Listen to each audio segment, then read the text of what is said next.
गया जी में बेटी अपने बाप के लिए श्राद्ध कर सकती है, पिंडदान कर सकती है, और बेटी बहू अपने सास ससुर के लिए कर सकती है। सिर्फ गया जी में, गया जी में लड़की स्त्री दान कर सकती है, श्राद्ध पिंडदान कर सकती है,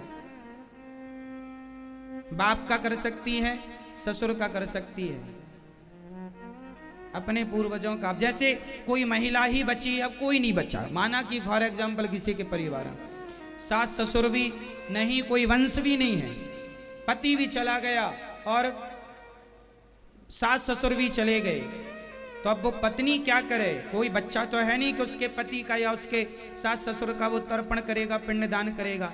उस स्थिति में वो महिला गया जी जाकर वो अपने पति ससुर, और माँ बाप नहीं है, कोई भाई भी नहीं था, माना कि कोई भाई भी नहीं था, तो वो अपने पिता, अपनी माँ, अपने सबके लिए कर सकती है। तो सीता माँ के हाथ से पिंड लिया दशरथ जी ने, इसलिए लिया क्योंकि महिला भी कर सकती है, इसलिए ले लिया। अब वहां पर गाय खड़ी थी, राम जी आए, बोले क्यों? वो चलो पिंडदान करते हैं। माता सीता ने कहा पिंडदान तो हो गया, हो गया, हमें बताया नहीं। अरे वो दशरथ जी आए और लेकर चले गए, पिताजी आए लेकर चले गए। राम जी ने कहा कौन गवाही देगा? पास में गौ माता खड़ी थी। सीता माँ ने कहा गौ माता बताओ मैंने पिंडदान दिया कि नहीं? आप भी तो गवाह थी। गैया ने कहा नहीं, हम क्यों चंगुल में फंसे, क्यों चक्कर में, मना कर दिया, हमने नहीं कुछ कहा। श्राप दे दिया माता सीता ने, जिस मुंह से तूने झूठ कहा है इसी मुंह से तू मलमूत्र का भक्षण करेगी। इसलिए गाय मलमूत्र खाती है, मिल जाए तो खा लेती है, चाटने लग जाती है मलमूत्र को भी, जबकि इतनी शुद्ध होती है गौ माता, उसका दूध अमृत होता है। इसलिए गाय का मुंह पकड़कर दान नहीं होता, गाय का आगे का हिस्सा अपवित्र माना गया है, गाय का पीछे का हिस्सा ही पवित्र माना गया, इसलिए पूंछ पकड़ करके दान होता है। इसलिए गाय की क्या पकड़ी जाती है? पूंछ, मुंह नहीं पकड़ा जाता। तो गाय अत्यधिक पवित्र है, परंतु माता सीता के सामने झूठ कहा, इसलिए माता सीता ने श्राप दिया था। फाल्गु नदी से भी कहा कि बताओ तुम गवाही दो, उन्होंने भी झूठ कह दिया। माता सीता ने कहा तेरा नदी होना कोई अर्थ नहीं, जा तू सूख जा। आज भी फाल्गु नदी जमीन के अंदर बहती है, ऊपर नहीं बहती। जब गड्ढा खोदते हैं तो पानी निकलता है, उस पर श्राद्ध और पिंडदान इत्यादि होता है। पानी ऊपर नहीं है, नीचे है, आज भी आप जाके देख सकते हैं। अभी तो बारिश का ही सीजन चल रहा है ना, लेकिन अभी भी पानी नीचे है। तो ये फाल्गु नदी को श्राप था। कौए से पूछा क्यों? तुम बताओ, तुम भी तो बैठे कांव कांव यहीं कर रहे थे। कौआ बोला कौन राम जी से पंगा ले, झूठ कह दिया उसने भी। और माता सीता ने श्राप दे दिया, जाओ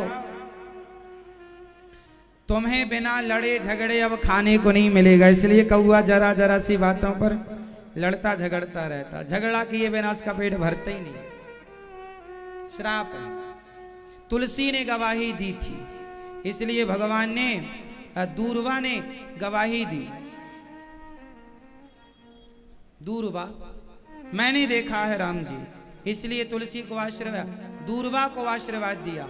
तुलसी भी कई जगह लोग कहते हैं, दूर्वा भी कुछ लोग कहते हैं कि तुलसी विरवा खेत की सींचत ही मुरझाए, राम भरोसे जो रहे पर्वत में हरे आए। कि दूर्वा कहीं भी हो वो हरी भरी रहती है, पहाड़ पर ही क्यों ना हो। पहाड़ पर भी तुलसी हो तो हरी भरी हो जाती है, घर में भले सींचते सींचते सूख जाए। तो ये श्राप था। इसलिए ये सब गौदान जरूरी है हर व्यक्ति को।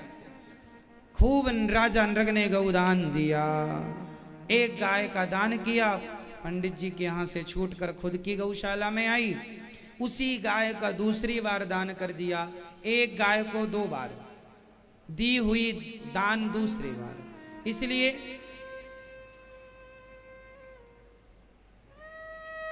गौदान, इसलिए दिया हुआ दान वापस नहीं लेना चाहिए। दिया हुआ धन वापस, दिया हुआ दान वापस नहीं लेना चाहिए। जैसे आप लोगों ने कन्यादान कर दिया, तो कन्यादान करने के बाद लड़की को 10 दिन 20 दिन से ज्यादा अपने घर नहीं रखना चाहिए। जा बेटा तेरा ससुराल।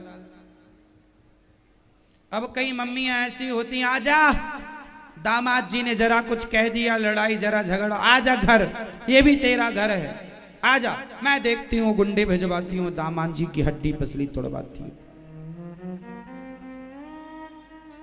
बेटी भाग के आ गई अपनी मां के पास। ये गलत है। भारत में लड़की का घर टूटता है, उसमें 90% उनकी माओं का हाथ होता है।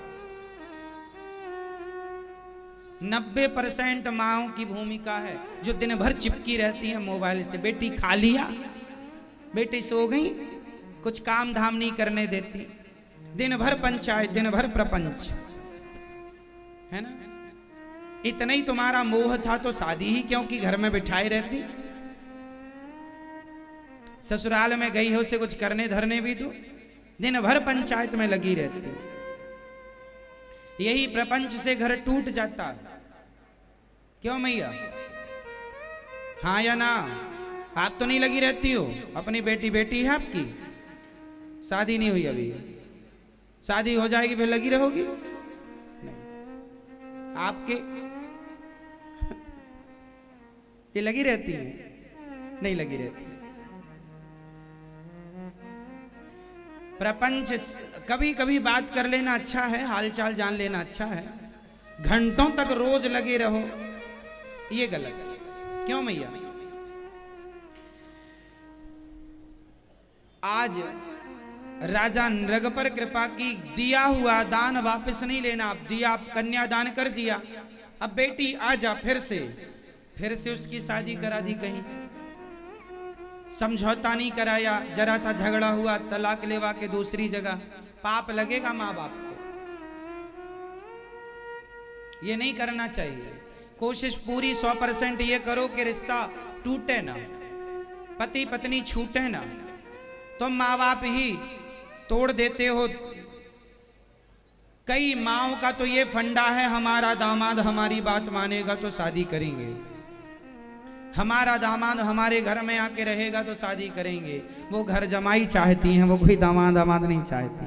आजकल ये बहुत चल रहा, प्रचलन ज्यादा है इसका, दामाद ऐसे ही चाहिए। इतनी मोह ममता छा गई है। भगवान ने, राजा नृग ने गौदान किया, गलतियां हुई माना की, पर गौदान दिया, इसलिए उनका उद्धार हुआ। उनके लिए सुंदर भगवान ने कृपा की, विमान आया, राजा नृग गिरगिट बने और भगवत धाम को, भगवान के दर्शन करके परम धाम को गए। भगवान का स्पर्श करते ही उन्हें गिरगिट की योनि से मुक्ति मिल गई।